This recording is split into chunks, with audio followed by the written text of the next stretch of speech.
Paz e graça, meus queridos, estamos aqui de volta. Eu quero contar uma história para vocês. E vamos tentar fazer uma interdisciplinaridade com as escrituras para que nós possamos aproveitar isso na nossa prática cotidiana da nossa existência. Bom, eu quando era adolescente, eu pesava 51 quilos. 51. Hoje eu tô com 108 quilos ou 110 quilos. Eu sei, minhas bochechinhas estão saltando. Mas vamos deixar meu peso de lado e vamos à história. Bom, eu pesava 51 quilos. E, por conviver com irmãs que pesavam abaixo de 50 quilos, eu era chamada de gorda.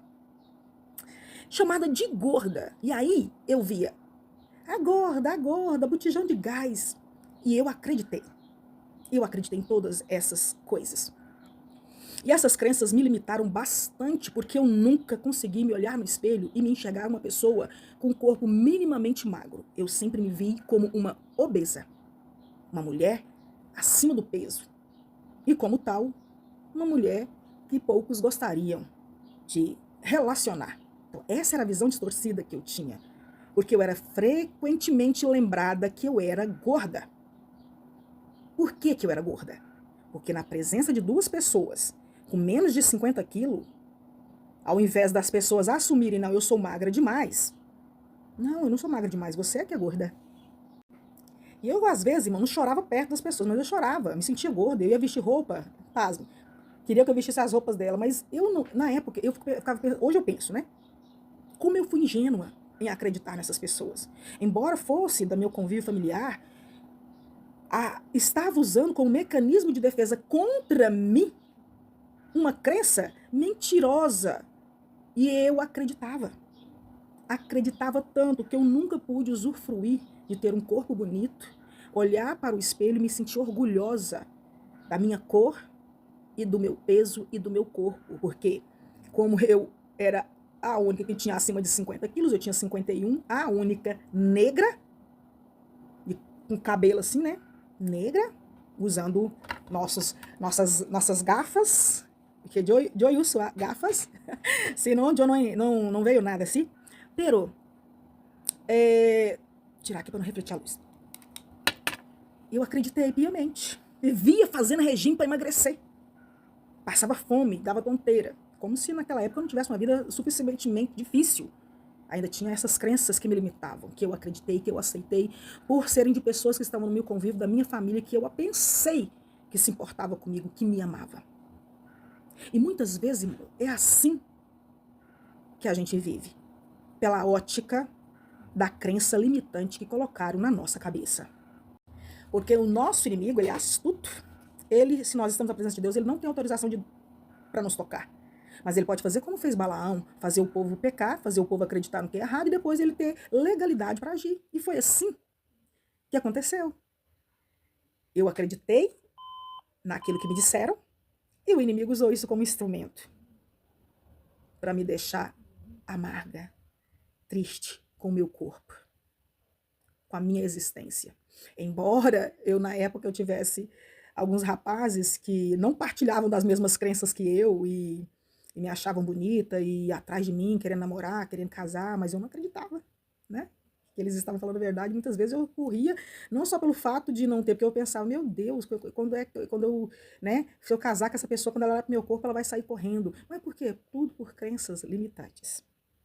Eu acreditei, irmãos, piamente no que me contaram. E quantas vezes você também, como eu, acreditou no que contaram para você? Contaram tanto, repetiram tantas vezes, que você acabou acreditando e pensando assim, não é possível que todo mundo está errado e eu estou certa. Só que eu esqueci de um fator, irmão, primordial, a balança. Eles me chamavam de gorda e a balança dizia, você tem 51.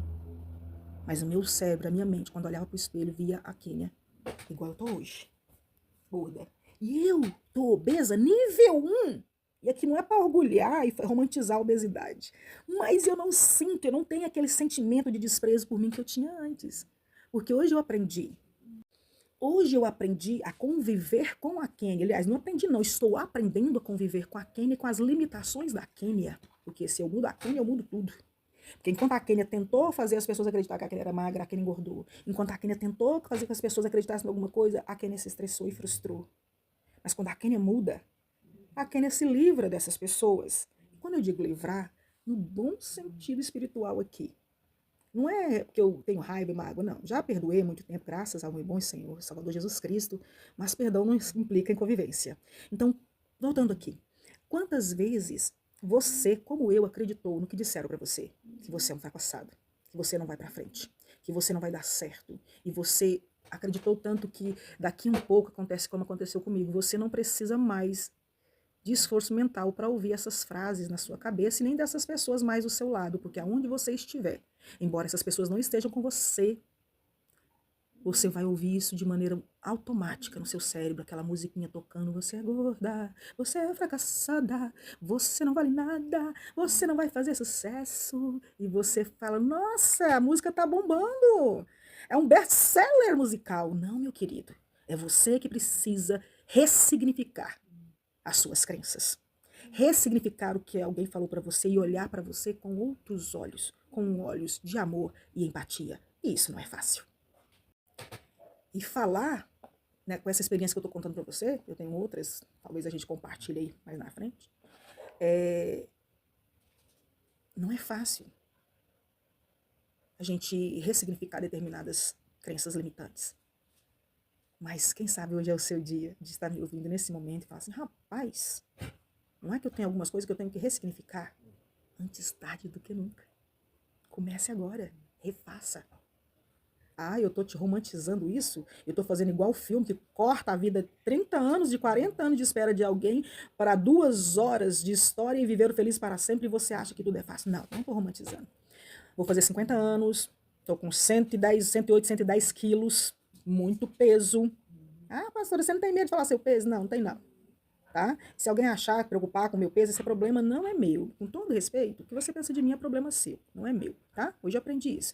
Porque o meu problema é o que eu vou, é o que eu penso, porque é o que eu penso, o que eu creio, o que eu sinto é que verdadeiramente vai influenciar a minha vida natural e espiritual, porque é isso que eu vou ter que justificar para Deus quando eu deixar esse plano existencial e as pessoas não entenderam isso ainda. Por isso que o que o outro pensa não é problema meu, no sentido de que eu não vou justificar isso para Deus, no sentido que eu não vou ter que esclarecer essas coisas para Deus. Eu vou ter que esclarecer para Deus a minha conduta, as minhas crenças. E aí eu pensei, meu Deus, como eu vou justificar para Deus,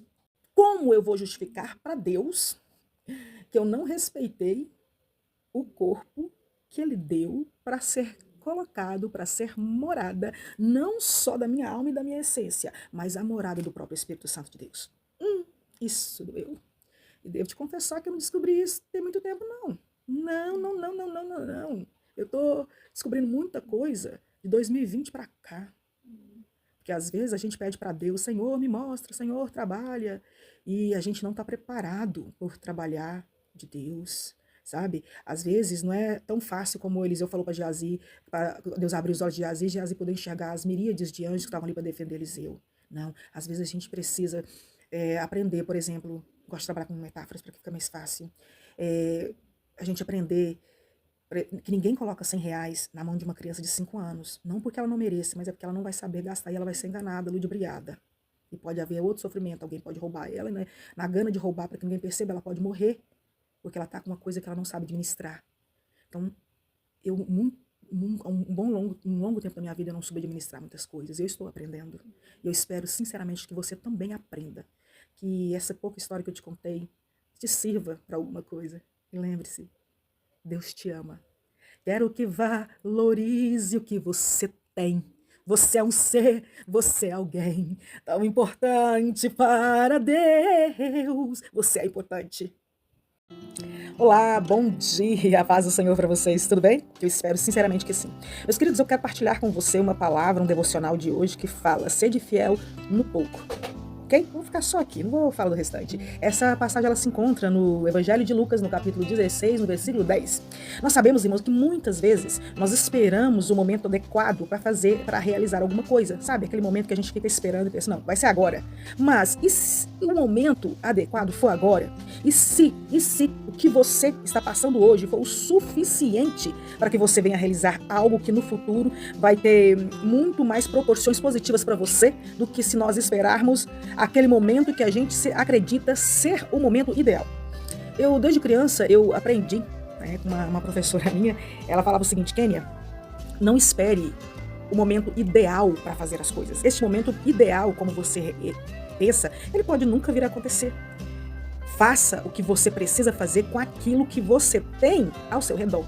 Isso é tão importante, meu amado, a gente fazer aquilo que a gente tem, aquilo que a gente precisa fazer naquele momento com aquilo que a gente tem, que isso vai nos ensinar a muita coisa. Porque quando nós nos esforçamos para realizar algo ou alguma coisa no momento que nós estamos vivenciando, embora esse momento não seja perfeito, a gente vai ter a sensação de dever cumprido mais à frente. Mas o que acontece muitas vezes? Muitas vezes acontece que nós nos deixamos levar pelos vendavais, nos perder nos vendavais alheios, nas murmurações alheias, nos fará nos sentir frustrados, decepcionados e com aquela sensação de um vazio amargo dentro da gente, que não tem como ser preenchido, porque não fizemos nada, porque não tinha nada que favorecesse aquilo que nós precisávamos fazer naquele momento, porque estamos esperando o momento ideal.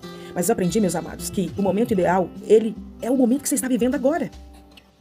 Trabalhe com o que você tem e faça o seu melhor. Porque a nossa alma, ela é transcendente, ela está ligada ao eterno. E mesmo que nós não tenhamos realizado, humanamente falando, muitas coisas, a nossa alma vai ter a sensação de prazer, a sensação de dever cumprido. Por quê? Porque nós fizemos o melhor que nós podíamos com aquilo que nós tínhamos. Nós não ficamos sentados esperando a vida passar. Porque se nós fizermos isso, nós teremos a certeza, quando alguém começa a falar, mas você não realizou nada, mas você não fez nada, nós temos a certeza de que nós fizemos tudo o que nos foi possível com aquilo que a gente tinha. E isso vai nos dar sabe aquela sensação de falar assim, minha vida valeu a pena. As Escrituras, amados, nos ensina isso e vai mais além. Ela diz pra gente, sede fiel no pouco. Realize com o pouco que você tem. E aí nós estaremos entendendo verdadeiramente o que Romanos capítulo 8, versículo 28 quer dizer. Todas as coisas cooperam para o bem daqueles que amam a Deus. Está tudo operando ao seu e ao meu favor nessa circunstância para dar o fim que o Senhor nos planejou, se assim confiamos no Senhor. Que Deus te abençoe.